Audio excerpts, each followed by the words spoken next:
Bonjour tout le monde, bonjour les enfants, je m'appelle Jean-Luc, je suis lecteur bénévole de Lire et faire lire à Saint-Alban-l'Hesse et j'ai écrit pour vous une petite histoire, la première de toute ma vie.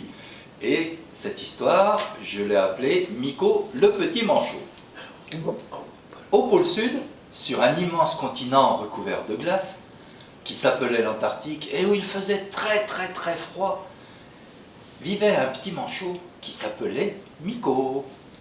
Quand sa maman Lily et son papa Jojo partaient au loin à la pêche pour se nourrir et rapporter de la nourriture à son petit, ils le laissaient à la garderie des petits manchots où Miko était tout content de retrouver tous ses petits copains. Mais un jour, il eut une idée.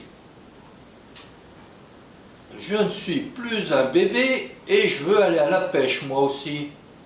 Alors, profitant d'un moment d'inattention des papas et mamans manchots qui gardaient les petits de la garderie, Miko en profita pour se sauver. Il marcha longtemps, sans savoir où il allait, et au bout de quelques heures, épuisé, il se coucha au pied d'un glacier.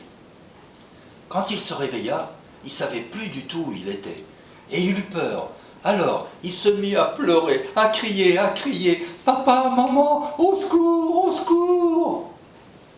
Grâce au vent qui soufflait vers eux, Lily et Jojo reconnurent la voix de leur petit. N'écoutant que leur cœur, ils se mirent à courir aussi vite qu'ils pouvaient, glissant sur leur ventre tout dodu quand ils le pouvaient pour gagner du temps. Et le papa arriva le premier et à temps, car un très méchant oiseau, qu'on appelle un labe, survolait Miko et allait l'attaquer. Au moment où l'oiseau fonça sur Miko, le papa n'écouta que son courage et se coucha sur son petit pour le protéger. Et le méchant labe reprit son envol dans le ciel. « Oh, merci papa !» lui cria Miko. « Merci, merci, tu m'as sauvé !»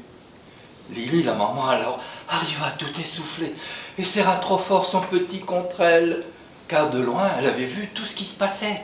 Et elle avait eu très peur, elle aussi, et de lui dire « Tu aurais pu te perdre, mon petit Miko, dans cette immensité de glace. Mais qu'est-ce qui t'a pris de faire ça ?»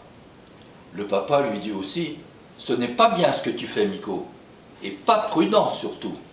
Mais lorsque tu seras un peu plus grand et que tu auras perdu tout ton petit duvet qui t'empêche de nager, je t'emmènerai avec toi, c'est promis, et nous ramènerons du poisson à ta maman. » Après s'être fait de gros câlins et de gros bisous, et s'être embrassés tendrement, se disant combien ils s'aimaient, tous les trois reprirent le chemin du retour, courant, glissant, criant, mais de joie cette fois-ci. Et Miko, en arrivant, alla de suite à la garderie, car les grands et petits avaient été tous très inquiets quand ils avaient constaté la disparition de Miko, qui promit de ne plus jamais recommencer. Voilà les enfants, c'est ma première histoire, et je vous dis à bientôt si j'arrive à en écrire une deuxième. Au revoir!